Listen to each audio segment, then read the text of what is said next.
পাচ্ছে না তো, অনেকে তো বেতন পাচ্ছে না। এখন এখানে কিন্তু সমস্যা আমাদেরও আছে। এখানে যারা দালাল বা আপনার ভিসার ব্যবসা করে, দেশ বিদেশে বিভিন্ন ধরনের ভুয়া চক্র রয়েছে, বিভিন্ন কোম্পানি তারা এই যে ফ্রড করে তাদের কোম্পানির মাধ্যমে লোক নিচ্ছে, লোক নিয়ে আবার আমরা জানি এগুলো তো আমাদের সামনে আসছে, ভূমধ্যসাগর ডুবে মারা যাচ্ছে, এই যে নানান পথে কানাডা হয়ে আমেরিকা বা সৌদি আরবে যাওয়ার ক্ষেত্রেও নানান ধরনের প্রতারণার শিকার হচ্ছে।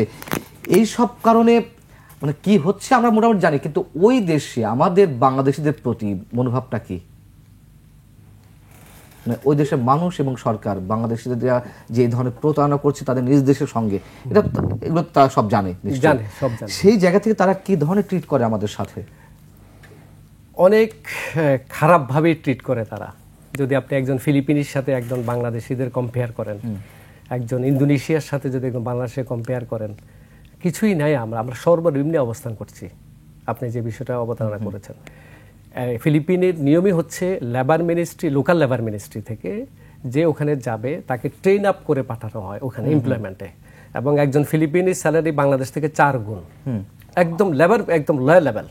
যদি আপনি একজন ড্রাইভার হন, একজন ফিলিপিনি ড্রাইভারের বেতন হবে 3000, আর একজন বাংলাদেশি নিয়ে যান তার বেতন হবে 1000। আচ্ছা, কিন্তু কাজে সে তার চেয়ে দক্ষ। এখন কথা হচ্ছে কি, ওরা হচ্ছে বাই গভর্নমেন্ট, ওরা যাচ্ছে বাই গভর্নমেন্ট থ্রো। তারা ফরেন মিনিস্ট্রি, সৌদি গভর্নমেন্টে যে ভিসা যে কোম্পানি অ্যাপ্লাই করবে তারা এটা লেবার মিনিস্ট্রিতে পাঠাবে। লেবার মিনিস্ট্রি তার ক্রাইটেরিয়া দেখবে যে একজন ড্রাইভারের বেতন কত হবে, তার ফ্যাসিলিটি কি হবে। সে যদি কোনো অপরাধ করে থাকে তাকে লোকাল আইনে কিছু করার আগে এমবাসিকে নোটিফাই করবে। দেখেন ওরা কত একটা নাগরিকের জন্য তাদের কতটুকু গভর্নমেন্টের এজেন্সিস কাজ করছে। আমাদেরও কিন্তু ফরেন পলিসিতে সেটাই আছে, কিন্তু আমরা পাচ্ছি না।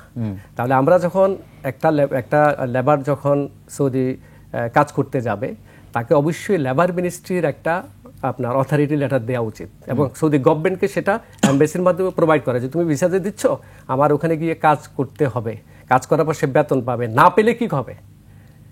পাচ্ছে না তো, অনেকে তো বেতন পাচ্ছে না। এখন এখানে কিন্তু সমস্যা আমাদেরও আছে। এখানে যারা দালাল বা আপনার ভিসার ব্যবসা করে, ক্যামেরায় ওয়াও, স্টাইল দেখাও, Xenon X21 পারলে ঠেকাও, এখানে তারা কিন্তু মেইন গিলটিটা তাদের কাছে।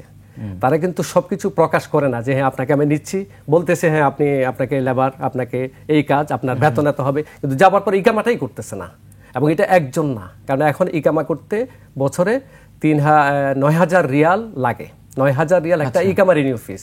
তারপরে আছে আপনার মেডিকেল, তাহলে অলমোস্ট ইজ 12,000 থেকে 13,000 Real, $3,000 when you convert to USA। তাহলে $3,000 তার ইয়ারলি গভর্নমেন্টকে ফিস দিতে হবে।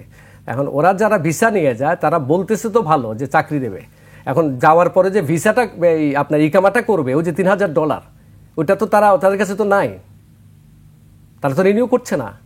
যাওয়ার পর তো তার কাজও নাই। নাম্বার 1 হচ্ছে তার কাজও নাই, সেকেন্ড হচ্ছে সে কিন্তু ইলিগাল হয়ে গেল।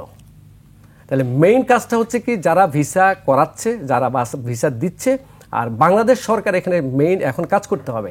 যেহেতু আমরা একটি জুলাই বিপ্লবের মধ্যে নতুন একটি সরকারে আসছে, নতুন একটি বাংলাদেশ দেখতে পাচ্ছি, সরকারকে লেবার মিনিস্ট্রিকে যথেষ্ট অ্যাক্টিভ করতে হবে যে আমার এই ওয়ার্কার ওখানে যাবে, তার সকল নিরাপত্তা, তার সকল কিছু আমাকে দেখতে হবে রাষ্ট্রীয়ভাবে। ওখানে একজন লাশ যদি ওদের ফিলিপিনি বলেন, ইন্দোনেশিয়ান বলেন, যদি মারা যায়, ওটা আপনি বলবেন, আমাকে বলছেন যে লাশের ব্যাপারটা আমাদের কি করা উচিত, তো ওটা কি বলবো এখন?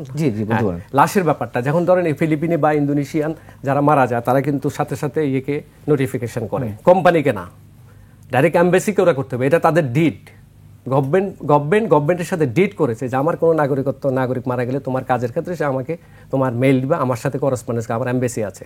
এমবাসি এটাকে একদম পোস্টমর্টেম হওয়া পর্যন্ত সেটাকে ওখানে মাটি দিবে নাকি কোথায় দিবে নাকি দেশে পাঠাবে, এটা ওই রুটটাই করে। কিন্তু আমাদের ক্ষেত্রে মানে সংশ্লিষ্ট রাষ্ট্র নাকি সৌদি গভর্নমেন্ট? না, সৌদি গভর্নমেন্ট আপনাকে মেসেজ দিয়ে দেবে, ওই কোম্পানি যে কোম্পানিতে সে কাজ করে সে আপনার এমবাসিকে একটা অথরাইজেশন লেটার দিয়ে দেবে যে তোমার এই পাবলিক মারা গেছে, বা ওই কোম্পানি তার আত্মীয় স্বজন থাকলে তো ওকে। কিন্তু এমবাসি এখন করে কি, এমবাসি আসলে এখানে তো ফান্ড আছে সারা পৃথিবীর মধ্যে। যদি আপনি দেখেন যে জেদ্দা কনসুলেট হচ্ছে সবচেয়ে আয়ের দিক থেকে নাম্বার 1, এটা ভাইকে আমি বলেছি আসার আগে, এবং উনিও এটার ব্যাপারে একমত। সবচেয়ে আয়ের দিকে কেন? কারণ এটা হজ মিশন, ভিজিটর সবচেয়ে বেশি আমাদের ওখানে জেদ্দাতে। তো এত ইনকামের একটি ইনস্টিটিউশন, রাষ্ট্রীয়ভাবে একটি মানুষ মারা যাবে, তাকে পাঠানোর জন্য বিড়ম্বনা কেন? এটা তো রাষ্ট্র করবে। তা আমাকে ওখানে তার মৃত ব্যক্তির মানুষ ওখানে গিয়ে ধরতেছে, আসতেছে, যাচ্ছে, তো এটা তো রাষ্ট্রীয়ভাবে করলে তো I think 1 to 3 days is finish. এবং এটা একটা কোম্পানির সাথে, ওখানে কোম্পানির সাথেও কিন্তু রাষ্ট্র কন্ট্রাক্টটা করতে পারে। আচ্ছা, মানে জি, very good, যে ফার্স্ট সেক্রেটারিকে যে দৌড়ায় যেতে হবে এমন কোনো কথা নেই, কিন্তু যদি একটা ওই যে মর্চুয়ারি থাকে আমেরিকাতে বা এরকম থাকে যারা করেন, যারা ওই যে সৎকারটা মানে তৈরি করে দিয়ে কফিনে ভরে আপনি বিমানে করে পাঠিয়ে দেওয়া বেসিক্যালি। হ্যাঁ, সো এই কাজটা কিন্তু একটা খালি এমবাসিকে যেটা করতে হয়, একটা চিঠি লিখতে হয়, ওই চিঠিটা হচ্ছে এমবাসির কাজ, এমবাসিটা তো দিবেই। আর ভাই যেটা বলছেন সেটা কিন্তু আপনি যদি ওই বাজেটটা রাখেন, যেটা খুবই আমি মনে করি অত্যন্ত যৌক্তিক, কারণ আমাদের এখানে কিন্তু ওনারা যখনই আমাদের প্রবাসীরা যখনই কোনো সার্ভিস নেন, ওনারা কিন্তু একটা অ্যামাউন্ট দেন, এটাকে কিন্তু প্রবাসী ওয়েলফেয়ার ফান্ড বলা হয় যতদূর আমি জানি। এটার মধ্যে কিন্তু শয়ে শয়ে কোটি কোটি টাকা থাকার কথা, কিন্তু এখান থেকে উনারা প্রবাসীদের জন্য কোথায় কি টাকা খরচ করেন সেই ব্যাপারে কিন্তু আমি বিশদ কিছু জানি না। দায়িত্বটাও তো পালন করে না। খালি একটা জিনিসই আমরা করতাম, আমাদেরকে ওই যে চিঠিটা দেওয়া, আমরা সাথে সাথে চিঠিটা এমন হয়েছে শনিবারে অফিস খুলে দিয়েছি, আমেরিকাতে করেছি, এটা করেছি, কিন্তু এর বেশি কিছুই করা হয় না।